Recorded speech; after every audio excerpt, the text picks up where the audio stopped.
Today we are going to talk about law of large numbers in Chapter 6, the central limit theorem, in Chieh-Chen Bowen's straightforward statistics. Law of large numbers, well, by definition, you're going to see a lot of numbers here.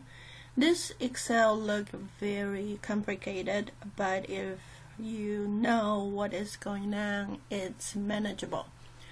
Okay, what is going on here? These are the numbers representing a class exercise.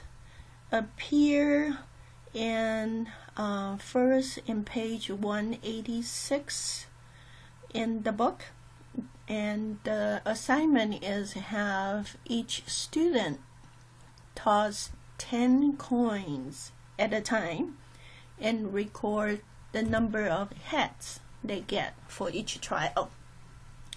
And each student is supposed to repeat this procedure for 20 times and record all 20 times how many heads they got by tossing 10 coins at the same time. And in this class, there are, looking at the rows here, there are 25 students all together and who finished the assignment and recorded the number of heads they get. Okay, so this is what is going on.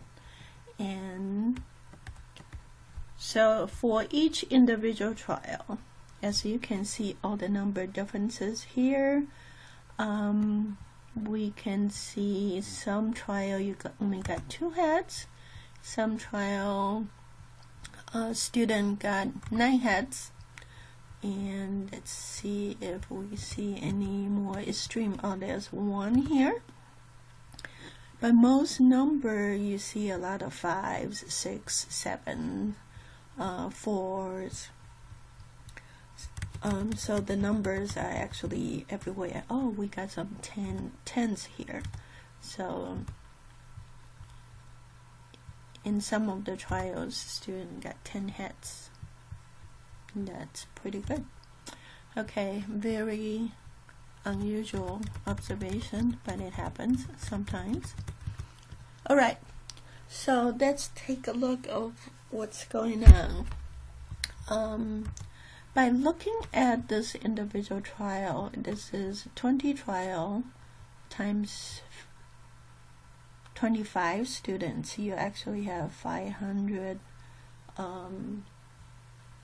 records of tossing 10 coins in the air at the same time. And over to the very right hand side, you see an X bar here. X bar here is, this is the average for student 1 for across the 20 trial, the number of heads the student got. And if you look at the mean, 5.3, 4.95, look at all this number. They didn't vary a whole lot. It ranged between the lowest one is 3.9. It's still pretty close to 4. The highest is, I saw 6.4 here. I think the 6.4 is the highest. And most of the number are pretty close, around 5. Okay, so if you remember coin tossed, basically it's your binomial probability distribution, and based on number of coins. And here is the formula for binomial distribution. If we talk about binomial probability distribution in Chapter 5, so mu equal n times p, that's the number of heads you're supposed to get, equal n, number of coins you toss, and p is probability of success. And probability of tossing a coin get a head is 0.5. And variance equal NPQ, N times P times Q. And standard deviation equals square root of NPQ. So these are our basic formula. Let's see whether this gives us some insight here. So basically, the mu is N times P. So when you toss 10 coins, and the P probability is 0.5.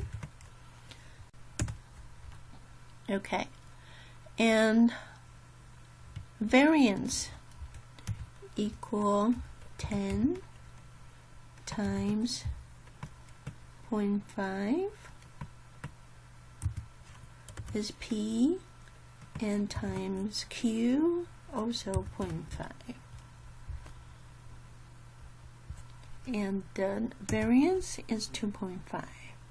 And standard deviation is going to be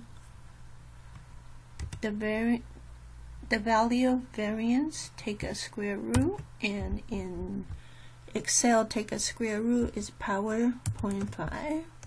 So the standard deviation is 1.58. Okay. Remember our normal distribution, mu is right in the middle, so that's why you see a lot of number individual trial. The number is close to 5. And the largest variance in terms of normal distribution is going to be 3 standard deviation below the mean.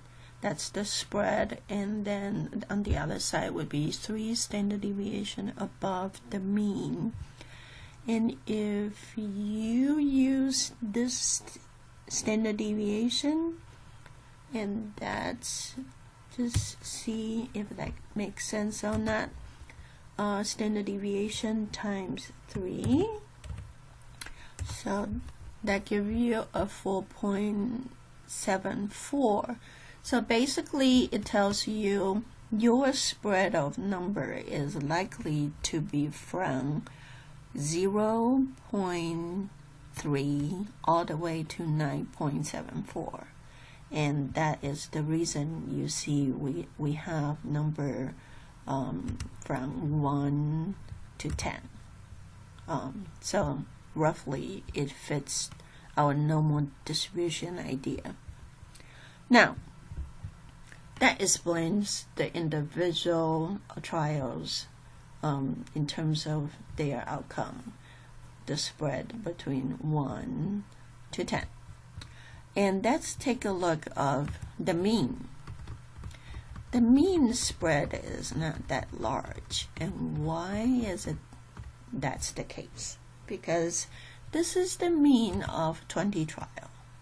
The mean of 20 trial, as you can see, it's very closely around 5.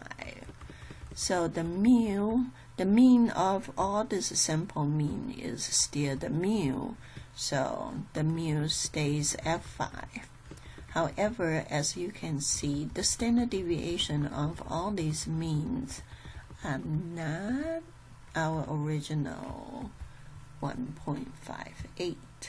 What is this standard deviation of this sample means is actually gonna be much smaller, and the number is actually gonna be the population mean divided by the square root of n.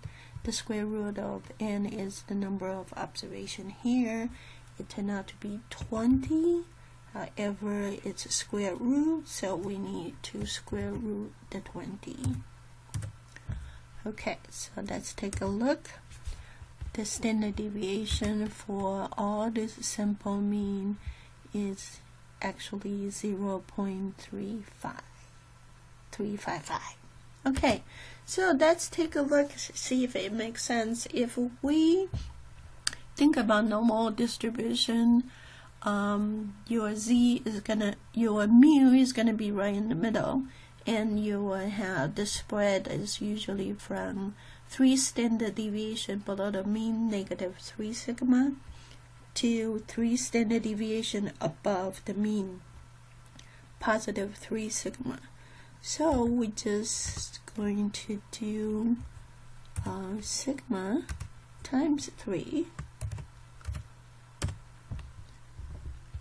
So the spread you are looking at is likely to be around 1.06. So 1.06 from 5. That's why we see the lowest is 3.9 and the highest is 6.4. So it roughly conforms that expectation, and that's the reason you see the sample mean spread is much smaller than the original individual observation. So this large Excel file here link the concept of law of large number and also give you an idea about the central limit theorem. See you next time. Bye.